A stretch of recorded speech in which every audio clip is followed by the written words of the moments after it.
Hi there, welcome back to the channel. So I wanted to do a quick follow-up video on this locking stop piece here for the Flying V.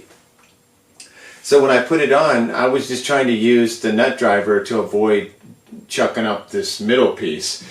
And when I went back and looked at the listing on eBay, there was no instructions with it. It was just like, you know, in a plastic thing.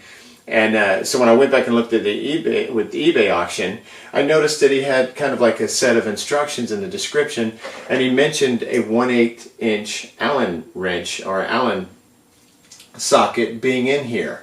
And so I thought, oh well, that's a much better way to tighten it down, you know, than the nut driver thing, because it's literally made to be tightened down with the Allen wrench. And if you've followed the progress on this build, if you've been interested in BYOG guitars and wanted to know what happened with my build, one of the things that happened, I kind of came to the conclusion that to really get this guitar really correct, I should re-drill, like fill these holes. And I was thinking of re-drilling, filling everything, and then, or not the stop piece so much, but the bridge, but maybe the stop piece, and re-drilling as ABR one, like, or even you could do the string through if you wanted to, once you've filled everything up. But I was thinking of just keeping it as it is, because if you did fill it up, you wouldn't even be able to notice that much if you touched it up and everything, because you'd just be moving back a few millimeters. So that's what I was thinking was like the last thing I could do to really ensure that the guitar is always, you know, would intonate even past the 12th fret, you know, just be in tune everywhere. That might be the last solution. But when I noticed in the auction, in the description of the product, that he mentioned that you actually tighten these down with a 1/8 inch Allen wrench, I went to try, you know, tightening it down. I thought, well, I can really get it tightened down, because that was one of the things that was helping Intonation, was to get this as low as possible so that you get more of a rake angle here. And the bridge is down pretty low, which gives me the right kind of like Gibson feel, the right kind of action. It's probably high for most people, but this is actually pretty low for me. And I've got the action down like the typical kind of Gibson. I don't have measurements on it, but it's, you know, it's low-ish. Not low, but lower than high.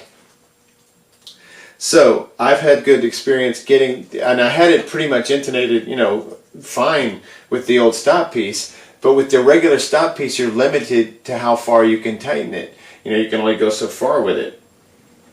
This thing is kind of its own floating piece, and I think it allows it to get down a little bit more or to come off a little bit more, and it's very easily adjustable. It's kind of hard to adjust a stop piece. Like once you get it in, you kind of want to just tighten it down, set it, and forget it.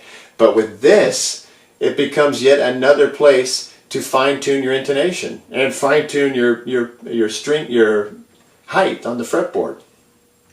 So I just wanted to let you know that that's the next step. So say you've installed it and you screwed it down.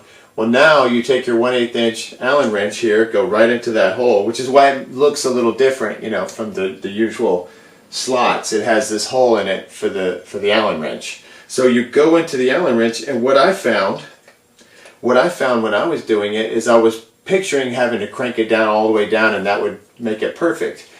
But it was causing it to go sharp when I was doing the intonation. So I would check the string open, go to the 12th fret, and it was going sharp when I was tightening it, when I had it way tightened down.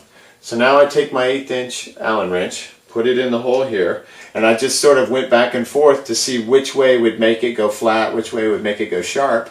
And I ended up coming up a little from where it was when I had it cranked down from the nut driver. I came back maybe like midway, maybe a third of the way.